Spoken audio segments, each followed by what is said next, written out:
Urmează un panel special și trebuie neapărat să îi invit pe cei care urmează să vorbească în ultima parte a emisiunii. Îți mulțumesc din suflet. Dacă vom primi și pentru doamna Frăsinanu câteva întrebări, doar că o să le discutăm și o să trimitem răspunsurile imediat după. Vă mulțumesc foarte mult, revenim cu drag la dumneavoastră și o să avem nevoie de soluțiile financiare pe care ni le-ați prezentat. Urmează, așa cum spuneam, un panel special în care vom vorbi despre două fațete ale aceleiași monede, clima și sănătatea. Poate știți despre cele 17 obiective globale de dezvoltare durabilă, unul dintre ele se referă la sănătate și bunăstare și, eu știu, poate vă gândiți care e legătura între una și cealaltă. E foarte important, ne dorim, noi românii am început să ne dorim să facem o schimbare în ceea ce privește mediul, dar rareori facem legătura între protecția mediului și sănătatea noastră. Ei bine, aflați că este o legătură extrem de puternică și foarte importantă. Nu e doar frumos și cool să ai o mașină verde, dar asta ne ajută foarte mult să avem un aer mai curat. Înseamnă, sigur, și civilizație și progres, dar avem nevoie de mai multă informație pentru această zonă între a lega sănătatea și clima. Poate de aceea ne-am întâlnit aici, poate de asta întâlnim oameni speciali, oameni care vor să dea mai departe din cunoștințele pe care le au și din experiențele pe care le-au trăit. Și vreau să vă spun foarte rapid câteva vorbe despre cel care va urca pe scenă și care va conduce următorul panel. Este recunoscut ca un antreprenor social care crede în valoarea de a împărtăși cunoștințele noastre, de a le da mai departe. Este fondator și CEO al World Health Innovation Summit, o platformă care inspiră, inovează și împărtășește cunoștințe pentru bunăstarea și sănătatea oamenilor. Este lider de opinie în domeniul medicinei la nivel mondial și expert principal în obiectivele de dezvoltare durabilă. Îl invit pe scenă, deși nu văd foarte bine în sală și sper că este aici, pe Gareth, PRESCH, CEO și fondator World Health Innovation Summit, să vină alături de mine, aici pe scenă, cu invitații săi și să ne împărtășească despre proiectele pe care le are în desfășurare și care sunt proiectele de viitor, care, iată, sunt legate și de România și mai ales de Brașov. Așadar, să-l aplaudăm pe Gareth PRESCH. Hi, Gareth. I'm sorry. Thank you. You're okay, yeah? Yeah, I'm fine. Okay, you're fine. Thank you very much for being here. It's a pleasure. It's a pleasure. Please tell us, what is exactly World Health Innovation Summit? It's a summit, it's a platform, or it's more than that? Will I start with my Yes, slides? please. The floor is yours. Start now. Thanks very much. I'm delighted to be here. Alan, Claudio, you just want to take a seat? Can you see my slides? Hold on.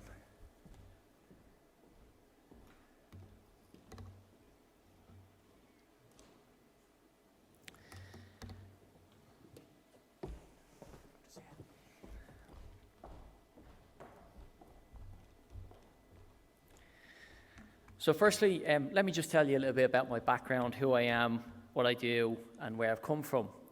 And over the last few days, well, certainly yesterday, you heard from the World Health Organization about the connection really between health and energy and climate change. There's a huge, shall we say, connection to be made, and Brașov has a huge opportunity ahead of itself. How do I pop my slides up?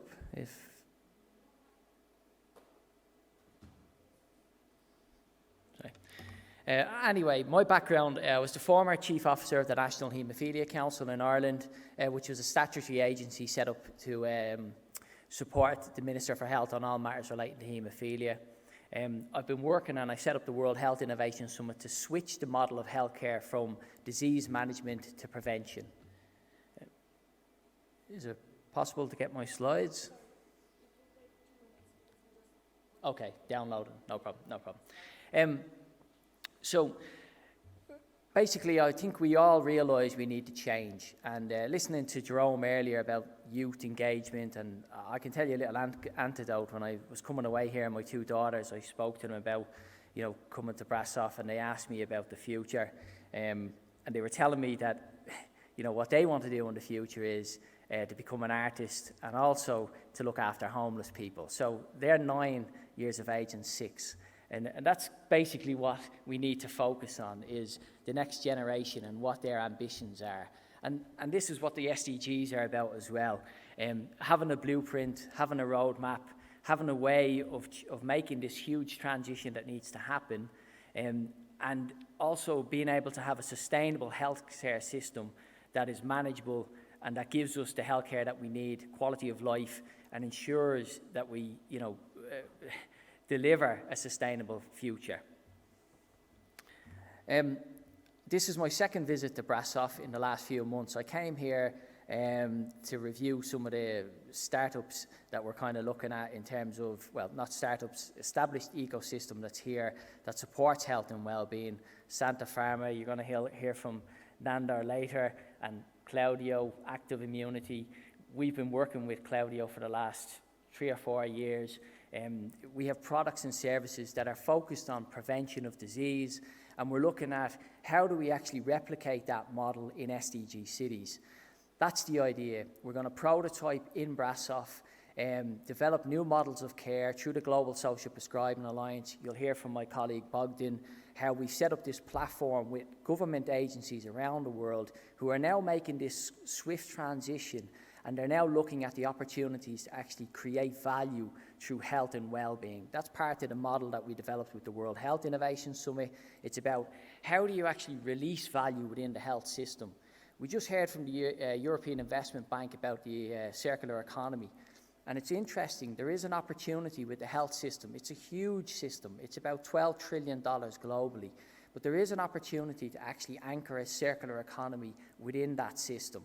And that's one of the areas I can explain as soon as I get my presentation up. But let me just start. Why did we come to Brașov? As I said, it's all about leadership. Why did we come to Brașov? Why have we selected Brașov as the SDG 3 hub? Well, firstly, there's an ecosystem here that is developing. There's an ambition from the mayor to develop a new hospital. There's also an academics institution.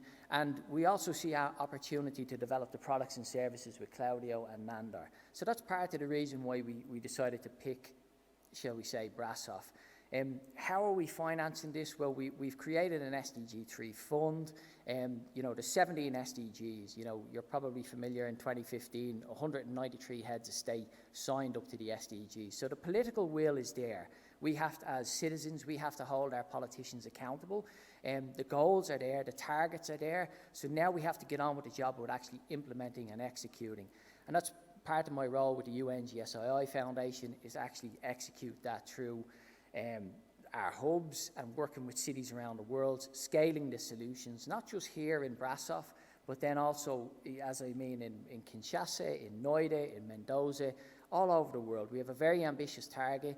We're working with UN Habitat to reach 1,000 cities by 2030 minimum. And the whole idea as well is to leave no one behind. So we have to put systems in place through the SDGs that actually deliver for everyone. It's not just a case of making people rich, it's actually about putting in systems that actually, and businesses and economic models that leave no one behind. Because if you look at the figures and the numbers that we've had over the last few days, you can clearly see that there's plenty of money. And I've been on forums for the last few years, and the banking system and the philanthropic donors and private equity, there's plenty of cash flow, but what they struggle is bankable projects. So that's part of the role that we're doing with the UNGSII Foundation. We're actually selecting projects, screening projects. That's part of my role as SDG 3 lead, is actually look at the projects, go through these, shall we say, opportunities, and see do they actually work and can we invest in them. That's where the real opportunity lies. And just to give you the context from the healthcare provider's perspective, you're probably all familiar with COVID, as we're constantly told, and we had to have our lockdown, and we've had terrible trouble over the last few years. But in the next few years, by 2030, we're going to have a huge shortfall. This was pre-pandemic, of about 18 million staff globally, and that's enormous. So how do we plug that gap? We have exits at the moment. To give you an understanding of the problems we face, NHS England, for example, in the UK, has about 133,000 vacancies at the moment. You know, we can't find doctors, we can't find nurses. We've huge problems. So we have to look at new ways of creating new and meaningful jobs. Keep in mind, as I said, the money is already within the system. You know, it's how do we actually make that transition? What do we actually value? You know, that's where we need to put our money. Over 90% of our health budgets are going into disease management. We need to switch that. We need to ensure that we have a standard and a quality of life. So actually, this slide is actually, if I can go back quickly, I'll try and run through this as quick as I possibly can. So I've been asked with two tasks, climate and health, and how to make that connection, two sides of the same coin. So just briefly, you know, you'll see 55% of the world's population living in urban areas, and there's going to be an additional 2.5 billion urban residents. So you can see even Brașov today, we were talking about the development of Brașov. Cities are accelerating and they're growing rapidly, so they need sustainable change. You'll see my visit to Brașov has been, you know, I was here a few months ago. I've been working with Claudiu over the last few years, and the importance of partnerships for the goals, SDG 17, it's so important, and also trust. We have to believe and trust in each other. This is the fundamental principle of how we get things done. This is one of the areas that we want to focus on. In terms of, you know, the SDGs, I briefly touched on it with the, you know, the member states. I've already covered that, shall we say, and our role and our mission. Alan was with us at the World Urban Forum, and we launched the fund in terms of SDG 3, and we're here today to launch the SDG 3 Hub.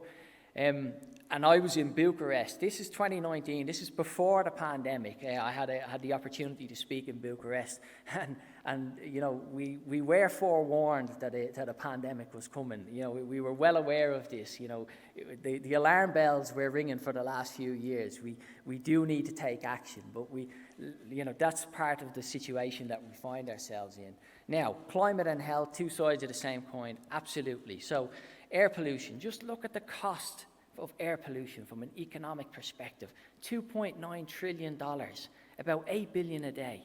That's what it costs us in terms of managing that from a health perspective. If we look at what we witness in Somalia and Pakistan at the moment with the water, you know, with the flooding and the displacement, think about when climate change kicks in and we have 100 million people moving from Asia across to Europe. How do we manage that? That becomes a security issue. That's also a health issue. You know, these are huge, huge problems that we have coming, and we need to wake up and focus on the science. This is one of the most important slides. On the left-hand side, you'll see what we currently do, which is disease management. On the right-hand side is the opportunity. That's the growth area, keeping people fit and well. Health is wealth. We've seen that over the last few years. You know, we have 13 million people a year are dying from environmental factors. You know, and health systems are the main line of defense. How do we actually support our health systems? How do we, you know, as an individual, take that responsibility to look after myself, to understand how to navigate a health system? That's absolutely crucial. Most people, when they go to their doctor, they just, you know, expect them to know everything. That's not true. You know, you'll hear from a colleague of mine who'll tell you it's, you know, it's co-design. It's about understanding how to navigate a system. You know, energy and health, just quickly to let you know, NHS England spends 1.3 billion a year on treating illness by cold homes, you know. And as the energy prices surge, think of people who are at home on dialysis, who need their machines running for 24 hours. You know, the huge cost that has to them. You know, we need to be aware of this, you know, and then also from a healthcare perspective, and this is where we can work with Nandor and with Claudiu. The health system is a huge polluter, an enormous polluter. You know, if healthcare's climate footprint, you know, it's 4.4% of emissions. It's a huge player in terms, and we need to change that. We need to take responsibility. Now, in terms of what we're doing, you know, our oceans and health, and should we say the climate situation, these are some of the stats. This is some of the data. You know, you can see the rising sea temperatures. It causes all sorts of problems, the pollutions. And now to some of the solutions. You know, this is the World Health Innovation Summit. This is what we prototyped in the UK, in which we scaled, and the business model and how it works, and how you can create a meaningful and sustainable model. you can see that picture on the left-hand side is before COVID, of course, where we were bringing people into the city of Nottingham and we're sharing information about health and well-being, and that's businesses around the side there that we're creating. It's a new ecosystem. We're also supporting children. We're actually engaging with children and educating at a very early stage. We have programs for mental health and well-being. We build resilience at an early age. And you can bring this back to preconception. You know, this is where, you know, pregnancy, supporting families, has a huge impact on our health and well-being systems. And what we're doing with our partners around the world. So recently, myself and Roland were in Abu Dhabi. We were working with our partners there on marine and sustainability, and with the minister at the DRC and in the UAE. And you know, we're actually taking the steps that need to happen. We're actually making change possible. Now on the hub, just I'll try to go through this quickly. I appreciate we're you know, shall we say, a bit of time. We're creating a project pipeline and a sustainable ecosystem. It's important to understand that the definition of health is health is a state of complete physical, mental and social well-being, and not merely the absence of disease or infirmity. That basically means we need to move to a preventative model. It's not just about disease management, and that's what we intend to do in Brașov. So firstly, let me just talk about the Global Social Prescribing Alliance, and this is a platform that we created together with the UN GSII Foundation, with the WHO, and the National Academy of Social Prescribing in England, launched by the Secretary of State in the UK last year. And you can see the member states that we have engaged. These are our partners. This is the opportunity for Brașov in terms of how we create this new ecosystem which is based on prevention. And then if we look at some of the solutions that we have within the ecosystem, and you'll see, we'll hear from Claudiu very shortly about his solution, and Nandor. You see, from a products perspective, there's a huge opportunity. We lose more than $2 trillion annually from illicit trade. These are, consumables, products that are sold on the black market. We have an opportunity here to actually change that. These are some of the digital technologies and some of the water solutions that we intend to implement. And that's a bit of an overview, shall I say, of what we intend to do. And I now want to kind of talk about how then we scale that into the 25+5 cities and then across into the global initiative with UN Habitat and the team behind it, myself, Roland, Anis and Susanna. This is the opportunity that we have. This is what we intend to do in Brașov and work with the mayor and his team and our partners. And we encourage you to support us, to work with us, and join us on this journey. I'll invite Bogdan now to give you an overview of the Global Social Prescribing Alliance and how that can support Brașov and our ambitions for the future. So thank you very much, and I'm here for questions afterwards. So thank you.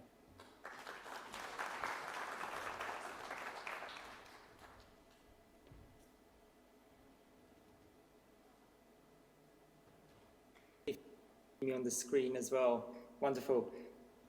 Brilliant. What I will start doing now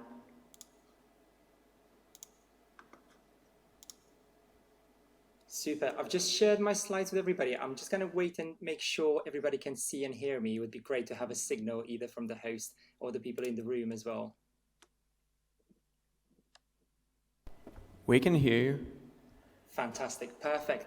Well, thank you so much, Gareth. You're all on Romanian land, and my Romanian heart screams at not being there with all of you in person. So I think Gareth will allow me to say a few words in Romanian, but mă încearcă un sentiment de emoție faptul că nu sunt cu voi în persoană și mi-aș dori din tot sufletul să fiu acolo, însă sunt mândru de a fi român și mândru că aceste proiecte pot fi posibile la noi în țară, iar din punctul meu de vedere vă mulțumesc pentru organizarea acestui eveniment. Because of the international audience, I will keep going in English, but of course I'm happy to collaborate and happy to liaise in further questions in Romanian as well if need be too. I'm Bogdan, as Gareth was saying. I work as a London-based medical doctor. I have the pleasure of being the development lead for the Global Social Prescribing Alliance alongside Gareth. And this is really a quick run through, and just to echo some of the points that Gareth was making in his previous remarks in there as well. This is a picture that truly illustrates the state of our medical school training, not only in Romania, not only in London, Australia, US, Singapore, Hong Kong. Wherever you go into the world, you get taught to falsely believe that medicine is about bones, muscles, arteries, and pills and procedures. Medicine is much more than that, and I've got to know that because of fantastic projects like the ones we're hoping to do now in Brașov, that look at the intersection and the synergy between health and the local communities and climate health as well. What I would like to say is that this false belief that what is at the core of medicine is sick care is such a wrong one, that we've been doing it for so many years mindlessly, wearing white coats with pens lined up our sleeves, telling people what to do. I would often find myself in the emergency department in London telling people to take some pills, and then I would end up sending them back home to the local community to what made them sick in the first place. We play this short-term game. We have short-termism at the front of our minds. We patch people up. We work in a repair shop, a fix shop mentality, where, as Gareth was saying earlier, we focus only on those who are already ill. We forget about the opportunity for prevention. We forget about communities who can create health with our support. I think that's something we should look at, and that's what we're aiming to do through social prescribing, a new idea that we launched in England with support from several partners, and that's now in the universal policy in the UK. So what is social prescribing? Well, I think this picture illustrates it quite clearly, and I have an example for you. But social prescribing is acknowledging the idea that individuals' health is not just biomedical in nature. We acknowledge the social and psychological factors that contribute to our health and well-being. And for those individuals who come to the hospital, 1 in 4 patients, to be even more specific, who present to me as a doctor in hospital for pure social reasons or for pure psychological reasons, we are able to support them beyond pills and procedures. We might link them to what we call gardening on prescription, or blue ocean prescribing. We might link them to an arts class for anxiety. We might use local community groups to clean the beaches and also to get them to interact with each other and prevent loneliness and social isolation. That is the intersection that we're talking about, and managing a sick care model that we've been delivering for over 20, 30 years, or ever since its inception really, into a bio-psycho-social model of care, which is the dream. To put it simply, no matter how many inhalers, which you can see this in the picture on the screen, no matter how many inhalers are prescribed for an asthma child, if I send them back to their house that's got mold inside and other allergens, it won't matter how many pills I prescribe, they will still become ill. And as Gareth said, 1.3 billion pounds of funding is being used in the UK for illnesses that are related to cold homes as well. So that is the intersection that clinical doctors and the health professionals have been shying away from, but it's a responsibility that we all share, and it's time to shift those values and beliefs once and for all.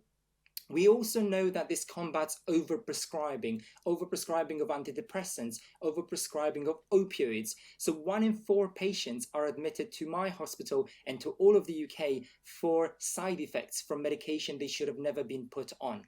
And that's because often we run around the hospital to firefight, to provide quick fixes and quick solutions, but we don't build a better world within the local community for those around us. And that's about to change.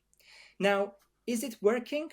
Does it provide return on investment? Well, here's the facts and the evidence from the UK, and to be more specific, this is evidence from England.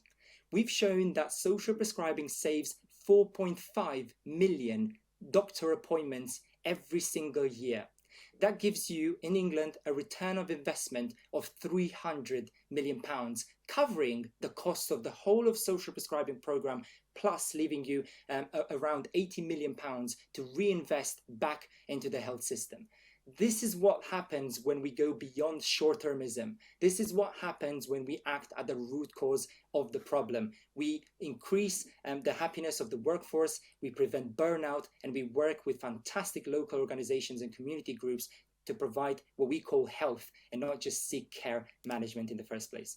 I won't cover too much about the Global Social Prescribing Alliance because I know Gareth's beautifully outlined this. For those of you who want to read some of our work, you can find this via the website, or please do get in touch. We've published widely in the British Medical Journal and Global Health Edition about global developments in social prescribing, and we've got our 2 playbooks for keen leaders such as Mr. COLIBAN, of course, on how to implement social prescribing within your local city as well. In terms of our group, we have wide representation from over 24 countries across the world. These are people turning up at midnight in Singapore, at 5 a.m. in Australia, just to do their best to change the sick care model that we've been delivering and to involve community and to prescribe more nature than pills as ever before as well. Be it that they are called community connectors, health leads advocates in the US, link workers in the UK, or ASHA workers in India. They often called well-being coordinators, Sheikatsu Shien in Japan, whatever the name may be for the social prescribers, i.e. for the ones doing the actual prescribing of the art class, of the loneliness group, of the nature walk on prescription, or maybe somebody needs a bicycle to get to their place of work. These are all names that have been adopted through the Global Social Prescribing Alliance across the world for people adding this at the core of the health system. I'm a big believer that, like myself, I was caught up right in time before I turned into a fully fledged doctor. I joined this movement 7 or 8 years ago whilst I was still a mere medical student. And I think that makes a huge difference. As a clinician, my brain has been slowly turn to understand those values, and I think it's very valuable to involve students and the youth in those exercises, and therefore we have a huge emphasis on getting teenagers and getting students and getting school children as well as university students to understand more about social prescribing. I'm a visiting collaborator at Harvard Global Health Institute, where we host a research internship every single summer, and we've integrated this widely through our curriculums across the globe, and we hope to do so in Romania because I'd personally be delighted by that as well. They tune in at various times and they share their stories, and you can see they represent various countries from all over the world, from Thailand to Japan, all the way to the US and Canada and the UAE as well. It's all about what Gareth said earlier. It's all about co-design. It's all about co-creation. It's about building with, not building for. It's all about patient activation and that sense of agency for individuals in the local community to feel that they can create health before sickness and illness strikes as well. And it's all about taking decisions in a shared decision-making way so that we co-design that care with the patient. I will leave you with this quote. It's one of my favorite. Health does not start within hospitals. It never has. It never will. Health and well-being starts within our own communities and homes. And with that in mind, I'd like to thank you for your attention, and I'll revert back to the room, and I'm sure we'll have a chance for questions, but again in Romanian. Mulțumesc și aștept întrebări și mult succes. Sunt mândru să fiu român și să aud de asemenea inițiative care se desfășoară la noi în țară. Mulțumesc!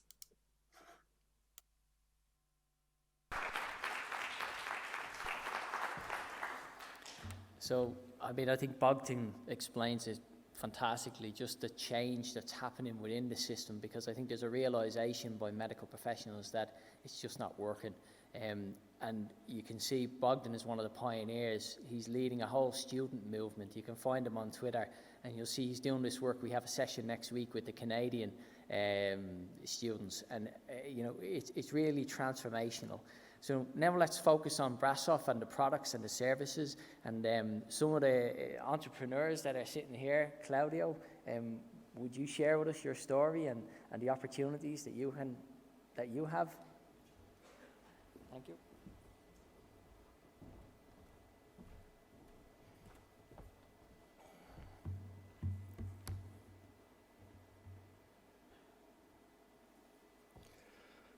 Așa cum spunea și colegul nostru Bogdan, și eu sunt mândru că sunt român și mai mult sunt mândru că sunt brașovean. În urmă cu aproximativ 4 ani am început să dorim să facem ceva concret pentru Brașov și în Brașov, și în felul acesta ne-am întâlnit cu cei de la Națiunile Unite. Am preluat un patent de la domnul dr. Ionel Victor Pătrașcu și am început o călătorie frumoasă Și astăzi putem sta în locul acesta să vorbim despre partea soluției, nu a problemei, și acest schimb de paradigmă de la tratament la prevenție. Și am fost rugat să continui în engleză, am făcut o prezentare în engleză, nu știu dacă o putem și vedea. O să încerc să spun ceva în engleză, dar vedem dacă o să reușim. Am I on?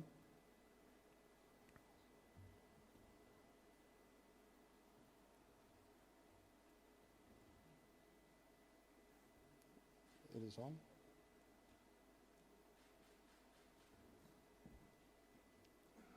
Yeah, it's definitely not this. You have it?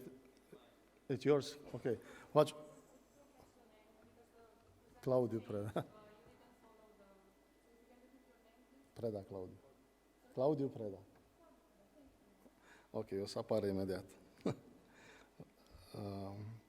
Oricum, domnul primar va reveni și va face o concluzie în limba română. Pentru streaming am fost rugat să vorbim în engleză, dar oricum dacă aveți întrebări la sfârșit, cu siguranță că putem să răspundem.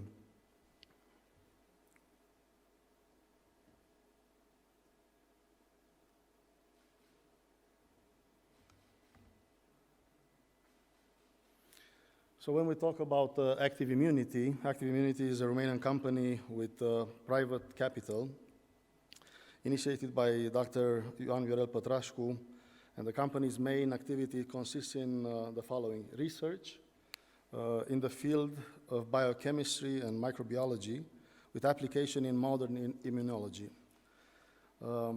We do produce some innovative nutrition supplements and functional cosmetics from natural sources, in our case from eggs, using proprietary patented technologies. Also, once we had the pandemic, we did have this new therapeutic approach control to COVID SARS, and we do have some excellent results in this domain. WHO stated that the single biggest health threat is climate change. So climate shifting to higher temperature induces a domino effect on the health of populations. So pathogens spread widely, diseases are spreading faster, water sources are becoming less and less, and air quality becomes poorer. So with such conditions influence dramatically the defense system of our human body. So as immunological system receives a higher stress, the aggressive bacteria that prove resistant to antibiotics treatment increases exponentially and threats the human health. So a weakened immune system would not be capable to work, and it will be not capable to defend against most common pathogens such as E. coli, Pseudomonas, Helicobacter pylori, Candida, or Clostridium difficile, to name just a few of them, of those who cause deadly affection with no cure today. So active immunity is relying on patented technologies, and we can talk about this further. But starting with 2018, we researched, and with our laboratory activity, resulted on a micropilot production of the following products. We do have some biologic active protein IgY, whole egg lyophilized immune egg powders, ovotransferins, ovomucins, and lysozymes as modulated protein fractions by an inactivated bacteria compound, result in the stimulation of antibodies production that provide a support to immune response and also a shield against infections with specific pathogen agents. So unlike classical vaccine approach, which induces an immune response in humans, our concept is for the immune response to occur in another species, in this case the chickens, and then transfer this to humans. In that matter, who are most susceptible to diseases can be passively protected. So the company currently registered two of the brands, Immunovip, which is a product range with oral administration, and the Immunochip, which is a product range with topical administration. So both of them are bioactive components and which are present in these active immunity products, We are talking about immunoglobulins, so IgY, immunologically active proteins, as I mentioned, ovotransferrin, ovomucin, ovoalbumin, and lysozyme, together with embryonic immunomodulators, anti-inflammatory factors, analgesic factors, and transport protein from yolk receptors. So we use advanced biotechnological procedures with no negative impact on the environment. So active immunity is focused on obtaining such antibodies for antibiotic resistance germs capable to cause chronic disease and recurrent infections, and also microorganisms responsible for severe infectious diseases, such as being support of allopathic medicine, which cannot always be provided by the allopath medicine. So what is most important, that the benefits of these antibodies obtained by active immunity is that they are all natural products. They have specific reactivity towards targeted pathogens without altering with the patient's normal bacterial flora. Also, they can be directed against protein involved in the initiation and development of disease determined and maintained by a deficient immune system. They do not induce any adverse side effects. This is very important, solely for those exceptions with persons with allergy to eggs, but even for those we can develop products from the yolk, which has no allergens like the white. So we have 11 notified products across EU providing immune support against up to 26 pathogen species with several strains. We have 6 cosmeceutics products, allopath treatment for skin affections, and 8 new products under final stage of development. So what is next? Striving to secure an ambitious investment plan to cover mass production, which is technically where we are right now, and implementation of these products. So our aim is to bring to the market low-cost and effective immune support products with high impact on this sensitive balance between climate change and health challenge. And we are glad to do this in Brașov, in an environment where we do have a factory like SantaPharm, we do have the support of the local authorities, and of course the university that can give us the technical support for all that. So thank you.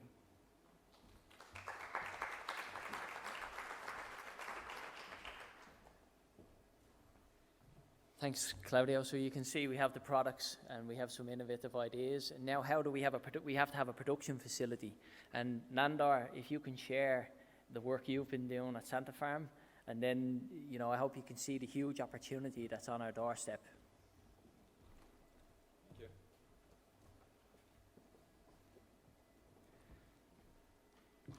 Bună ziua! În primul rând, sunt onorat să fiu prezent aici alături de dumneavoastră. Sunt onorat să fac parte dintr-un proiect atât de vast și amplu cum e SDG Health. Am fost rugat să am plăcerea să vă prezint foarte pe scurt compania SantaPharm, un producător de medicamente din Brașov.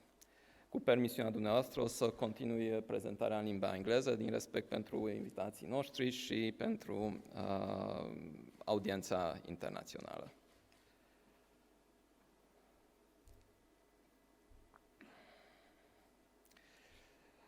SantaPharm is a pharmaceutical company based in Brașov. It was established in 1994. It was established by my parents, and we have all the necessary authorizations, GMP license, and permits that are needed for a medicine manufacturing company to perform.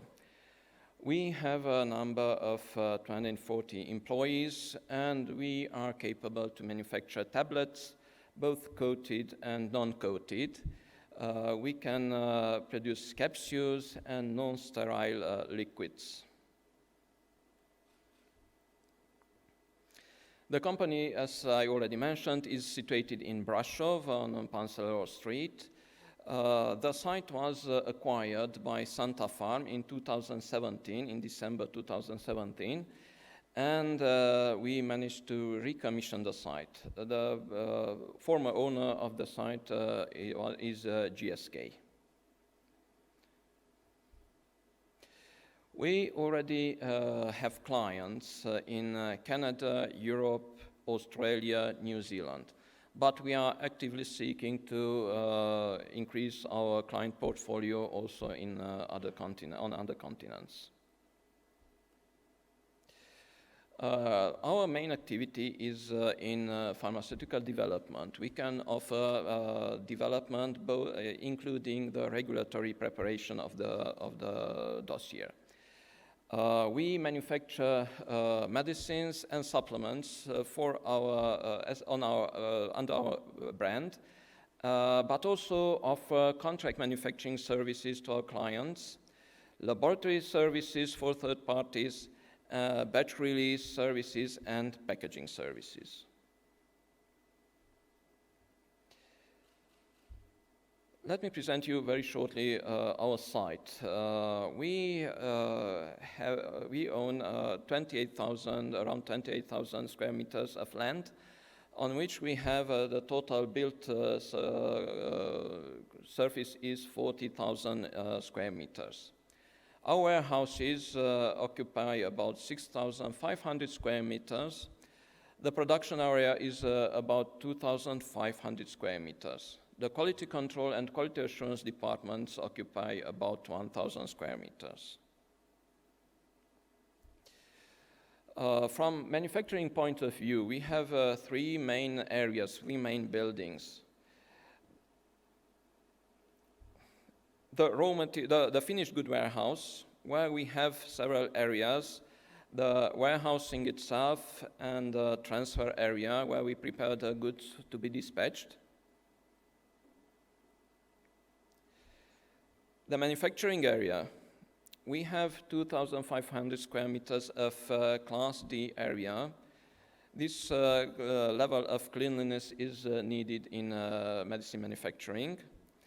Then we have the secondary packaging area, warehouse in this building.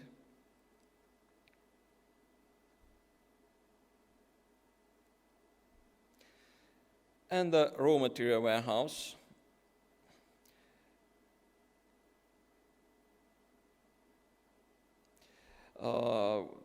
By our raw material warehouse, we have also a sampling area that is a D-class area where we can sample our raw materials for testing.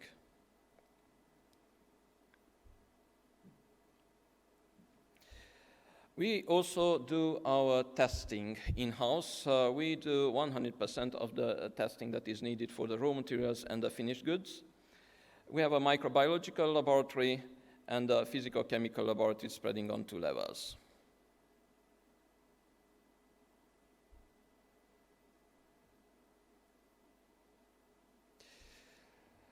As a conclusion, I want to outline again and to reinforce the fact that we are ready to get involved in the SDG Health Hub. We are proud to be part of a project at this scale, and we believe 100% in the vision that Gareth already outlined for us, and we believe that we can contribute with our development capabilities and manufacturing capabilities. Our site has also an expansion possibility. We have a building that of 3,600 square meters, where we can extend our manufacturing site if needed, if we reach our upper limit of our manufacturing capacity. Thank you very much for your attention, and again, congratulations for this absolutely ambitious project. Thank you very much.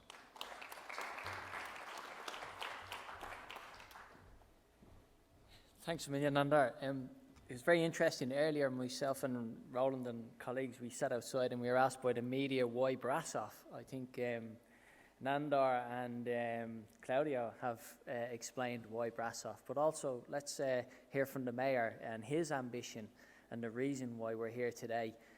So, Alan, over to you. Thank you, Gareth. I've asked for permission to speak in Romanian, as we have lots of Romanians in the audience, and I think we need to sum up a bit on the points that were previously presented and addressed. Așa că voi vorbi în românește și vreau în primul rând să punem lucrurile într-un context, în contextul dezvoltării sustenabile, al dezvoltării durabile, pentru că poate vă întrebați mulți ce legătură este între acest panel, care are în centru sănătatea ca un ansamblu, nu doar partea de medicină, și Forumul Orașelor Verzi. Ei bine, de câte ori vorbim despre dezvoltare sustenabilă, despre dezvoltare durabilă, putem înțelege diferite lucruri, însă începând cu 2015 avem o busolă, avem o hartă la care să ne raportăm și această hartă este reprezentată de ceea ce în engleză se numește Sustainable Development Goals, în românește s-ar traduce prin obiective de dezvoltare sustenabilă. Ei bine, dintre aceste obiective, care sunt în număr de 17, obiectivul numărul 3 se referă la sănătate în toate formele sale, în tot ceea ce poate să însemne sănătate și un stil de viață sănătos, un mediu de viață sănătos aplicat la comunitățile noastre. Este foarte important că avem această hartă a dezvoltării durabile, bazată pe 17 obiective. Este foarte important că în 2015 această hartă a devenit oficială prin asumarea de către 193 dintre state, dintre șefii de state și șefii de guverne ai lumii, ca mod de a gândi dezvoltarea pe viitor a planetei și a fiecărei țări, dar a fiecarei comunități, până la nivel de comunități locale. Mă bucur că îl avem alături de noi în sală pe domnul Roland Schatz, care este unul dintre promotorii acestei inițiative și totodată fondatorul organismului care ține de Națiunile Unite, care se ocupă de Indexul Global de Sustenabilitate. Parte a acestei viziuni globale de dezvoltare sustenabilă au fost create aceste instrumente, aceste hub-uri pentru fiecare dintre cele 17 verticale, fiecare dintre cele 17 domenii. Și foarte important să înțelegem, suntem în România, suntem la Brașov. Hub-ul pentru sănătate, la nivel global, va fi aici, la Brașov, în România. Haideți să vedem cum a fost acest lucru posibil și cum împreună am lucrat să facem acest lucru o realitate. În primul rând, am fost invitat și am răspuns invitației de a fi prezent la Davos în timpul World Economic Forum. A fost primul contact pe care l-am avut și personal și în forma aceasta oficială cu aceste inițiative și cu acea ocazie am putut să vorbesc despre dezvoltarea Brașovului, despre strategia noastră pe viitor și despre relația dintre planurile locale, din strategia locală de dezvoltare și Sustainable Development Goals. A fost o ocazie de a primi feedback și apreciere, pentru că Brașovul arată că poate să-și gândească și să-și fundamenteze dezvoltarea pe mai departe pe acești piloni de dezvoltare sustenabilă. Și a urmat o vizită, o prezență alături de Gareth la Katowice, unde am discutat mai aplicat despre oportunitatea înființării acestui hub la Brașov. Ei bine, cum am ajuns în acest punct, aș spune festiv, în care să anunțăm public că Brașovul va fi gazda SDG Health Hub? Uitați, voi trece foarte pe scurt prin prezentare. Prezentarea este în engleză, am făcut o selecție din slide-urile folosite atunci. Voi trece în română prin toate argumentele folosite. În primul rând, Brașovul, cu locația sa, în mijlocul României și fiind unul dintre orașele mari și totodată unul dintre orașele magnet, așa cum arată studiile Băncii Mondiale. Mai departe, de ce este Brașovul potrivit pentru a dezvolta un concept de hub? În primul rând pentru că avem resursă umană calificată, avem cea mai mare universitate din regiunea centru, în al doilea rând pentru că avem o tradiție industrială care pornește din istorie de la Bresle și de la tot ceea ce avea Brașovul de oferit. Suntem o comunitate formată din Bresle, care și-a apărat de-a lungul istoriei cetatea în forma aceasta, colaborând și dezvoltând sentimentul de comunitate. competitivitate. Pe de altă parte, Brașovul are o istorie recentă industrială și a fost mereu un centru industrial puternic dezvoltat. Foarte multe platforme industriale din Brașov care acum își caută o nouă destinație, un nou înțeles, un nou sens în tot ceea ce înseamnă industria modernă. Totodată avem argumente puternice privind conectivitatea, atât din punct de vedere al locației geografice în România, cât și prin întrepătrunderea, întretăierea între magistralele feroviare. Avem, cu toții știm, un aeroport care este în curând gata, va fi în curând gata. Sunt argumente care sunt argumente pozitive pentru orice potențial investitor. Totuși, de ce un hub pentru sănătate la Brașov? Care e legătura dintre sănătate și Brașov, dintre sănătate și România? În primul rând, trebuie să facem referire la istoria medicinei românești și istoria cercetării românești în medicină și am ales aparent aleator mai multe dintre numele cu care suntem toți familiari, toți românii și cu care ne mândrim, de la Ioan Cantacuzino, Victor Babeș până la Ana Aslan și Ionel Victor Pătrașcu pe zona de Active Immunity. Am ales acele domenii care au legătură și cu tendințele actuale sau cu provocările actuale, mai ales post-pandemie. Le-am lecturat cu mândrie de câte ori am fost invitat să fac acest lucru într-un context internațional. Totodată, când vorbim despre sănătate, vorbim mai mult decât despre medicină și există această idee de cluster, idee de multidisciplinaritate cu influență asupra sănătății, pentru că nu vorbim doar de medicină, vorbim de sănătate mentală, vorbim despre un stil de viață activ, despre dietă, despre sport, despre toate aceste lucruri. Aceste lucruri transpuse pe Brașov înseamnă, pe de o parte, o trecere în revista infrastructurii medicale existente. Știm cu toții stadiul infrastructurii publice, dar e important să spunem că avem spitale și private și există investiții private în sistemul medical, investiții private care funcționează de ani buni. Există, pe de altă parte, centru de excelență în îngrijiri paliative, care tocmai a împlinit 30 de ani. Există totodată planurile de dezvoltare a infrastructurii publice și știm cu toții despre proiectul de spital regional pe care îl vedeți, a ajuns la stadiul de studiu de fezabilitate și acestea sunt randările. Avem un al doilea spital în zonă, zona este cea din proximitatea centurii ocolitoare, astfel încât să avem la Brașov mugurii a ceea ce va însemna un medical city. Ei bine, avem toate aceste lucruri, avem totodată facultate de medicină în cadrul Universității Transilvania din Brașov, avem liceul Antipa și avem potențialul de a dezvolta învățământ dual în segmentul acesta, în segmentul medical. Totodată avem Centrul de Cercetare al Universității Transilvania și potențialul de a extinde proiectele de cercetare. Avem Institutul de Cercetare în Pajiști, avem Institutul de Cercetare pentru cartofi și sfecle de zahăr, toate acestea fiind într-o plajă mai largă a ceea ce înseamnă sănătate, în contextul în care trebuie să adaptăm și să regândim nutriția la actualele provocări reprezentate de schimbări climatice și totodată e foarte important că avem acest istoric al cercetării românești în zona de agricultură și de hrană în Brașov funcționale.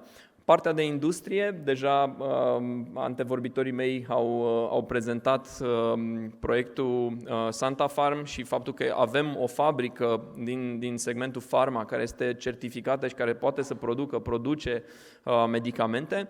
Pe de altă parte, avem alți investitori și operatori economici pe zona de produse naturale și ne bucurăm de locația privilegiată în zona țării Bârsei, care e foarte ofertantă din perspectiva aceasta a accesibilității pentru plante naturale și componente pentru industria aceasta.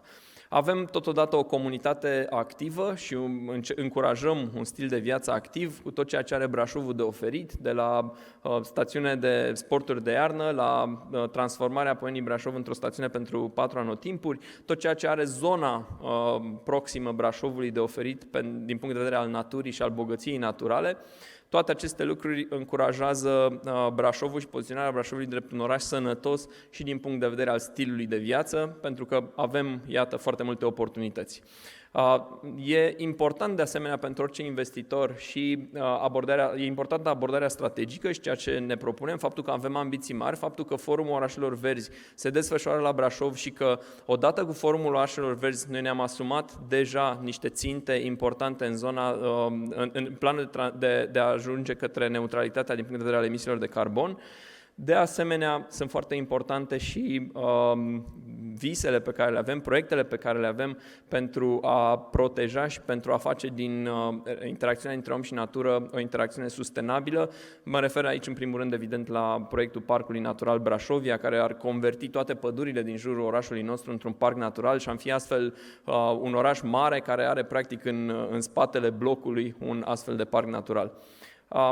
Totodată, presiunea pe care societatea civilă și comunitatea brașoveană o pune asupra noastră pentru a îmbunătăți mobilitatea, pentru a deveni cu adevărat un oraș verde, cu tot ceea ce înseamnă asta, alternative, piste de biciclete, transport ecologic, avem cea mai mare flotă de autobuze electrice, mă bucur să o repet de fiecare dată când am ocazia. Toate aceste lucruri fac din Brașov un oraș care susține obiectivele de dezvoltare sustenabilă și un oraș care oferă credibilitate potențialilor investitori. Ei bine, Brașovul este deja pe harta turismului medical, există firme, există oferte în sensul ăsta, e un alt aspect important atunci când vorbim de sănătate și de ceea ce are Brașovul deja de oferit și potențialul Brașovului și totodată este un important, poate cel mai important centru de conferințe după București, prin tot ceea ce avem de oferit în zona de hoteluri, săli de conferințe, infrastructură adiacentă. Am lansat de curând investbrașov.org ca platformă, ca one-stop shop pentru orice investitor în care prezentăm potențialul Brașovului pentru a atrage investiții și tot ce avem de oferit. Evident, când ajungem în zona aceasta, putem să vorbim deja despre utilitățile pe care le vom da centrului de afaceri Katia și potențialul de a dezvolta această infrastructură. Vorbim totodată de fostele platforme industriale, în cazul de față platforma Rulmentu, care va trece printr-un proces de regenerare urbană și platforma de la CET, pe care am achiziționat-o recent, tocmai pentru a putea oferi unor investitori strategici o zonă în care să se dezvolte industrie nouă și noi tehnologii.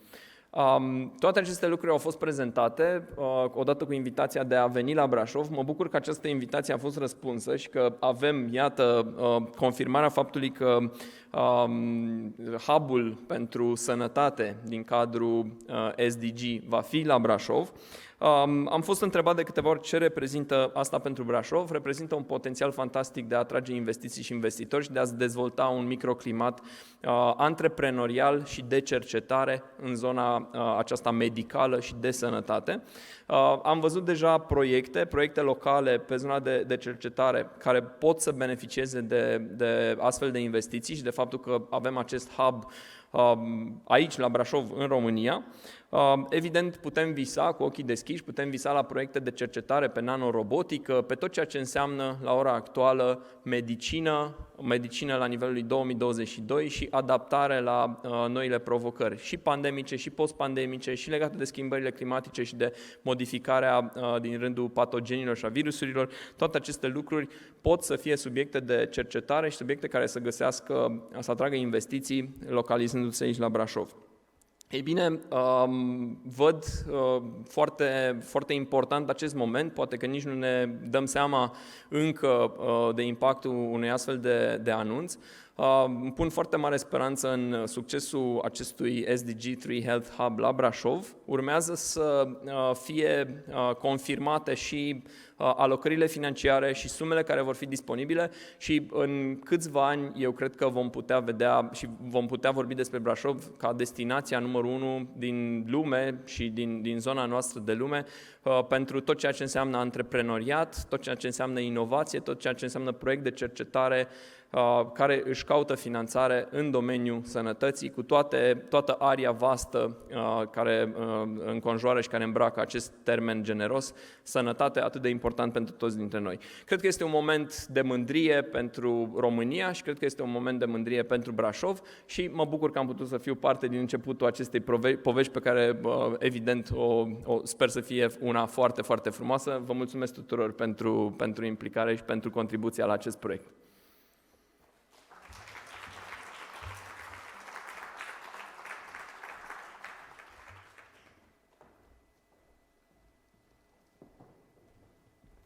Thanks, Alan.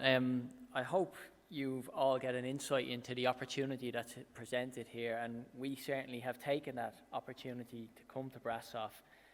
We want to work with the community, we want to build a community, and I think there is a significant opportunity for Brașov to become that central location, a centre of excellence for health and social care in the future.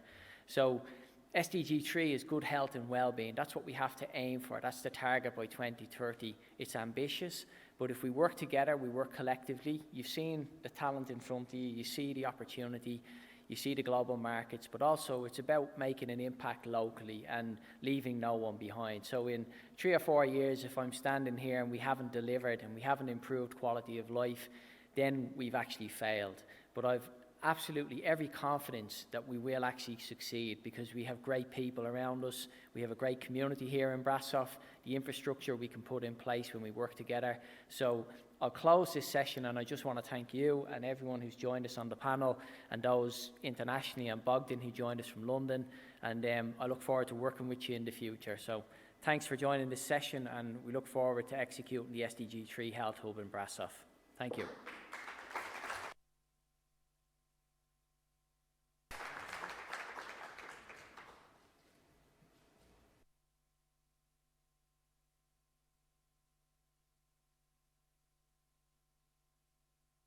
Să închei și eu această zi. Felicitări, domnilor! Felicitări, domnule primar, pentru tot ceea ce ați făcut în aceste zile. Este absolut remarcabil pentru aspirațiile pe care le-am auzit acum câteva minute. Așa să fie, să aveți un Brașov verde, cel mai verde, și să construiți aici un hub al sănătății, pentru că ar mai lipsi doar educația, ca să sperăm că România va avea cele 3 direcții importante fără de care nu poate să meargă mai departe. Vă mulțumesc tuturor, a fost o zi excepțională și pentru mine, am învățat foarte, foarte multe lucruri, am întâlnit oameni excepționali, cred că sunteți mândri, aveți de ce să fiți mândru, mai ales dumneavoastră și echipa dumneavoastră de tot ce ați făcut aici. Și eu am să închei această zi fabuloasă despre energie regenerabilă, despre sănătate și despre climă. Nu înainte însă să vă spun cele câteva cuvinte care mi-au rămas foarte, foarte pregnante în ziua de astăzi de la mai toți vorbitorii. Și au fost așa, foarte importante: cooperare, unitate, dialog, implicarea cetățenilor, care este extraordinar de importantă, și educație. Cred că, așa, dacă ar fi să le punem pe un desen al zilei, ar putea să ne ajute în anii următori, în organizarea celorlalte forumuri, să nu le uităm, ca să putem să avem o trasabilitate și să vedem cum am performat de la un an la altul. Vă mulțumesc tare mult și dumneavoastră și celor care ne-au ascultat, ne-au urmărit în online și aș vrea să vă invit pe platforma online, unde puteți găsi, conferințe, evident, unde veți găsi formularul de feedback, să ne spuneți cum a fost, ce ați fi vrut să fie diferit, ce v-ați dori în anul următor, ca subiecte, ca și invitați. Și de asemenea veți putea descărca fotografiile de la acest eveniment, dar abia de mâine seară, când se va încheia conferința. Încă un lucru important, îl spun și poate îl spuneți și celorlalți, dacă veți putea dărui mai departe informația pe care ați primit-o aici, inspirația, dăruirea oamenilor care au viziune și care au venit aici să ne împărtășească din ceea ce au reușit să facă sau din ceea ce visează să facă pentru țara lor, pentru orașul lor sau pentru noi, pentru România. ar fi extraordinar de bine să puneți o poză de aici, de la Forumul Orașelor Verzi. Este chiar cel mai mare eveniment pe teme de sustenabilitate și de mediu din România, pe care vreodată România l-a organizat. Așa că merită să dați mai departe, așa cum poate și noi am primit, și sigur eu am primit astăzi foarte multe lucruri interesante și am întâlnit oameni speciali care sigur mă vor ajuta mai departe în tot ceea ce fac și eu să dau la rândul meu celorlalți. Vă mulțumesc foarte mult. Mâine o zi foarte interesantă, foarte frumoasă, pe care o moderează Octavian Berceanu, despre cum altfel, puterea comunității și economia circulară. Să aveți o seară frumoasă, felicitări tuturor!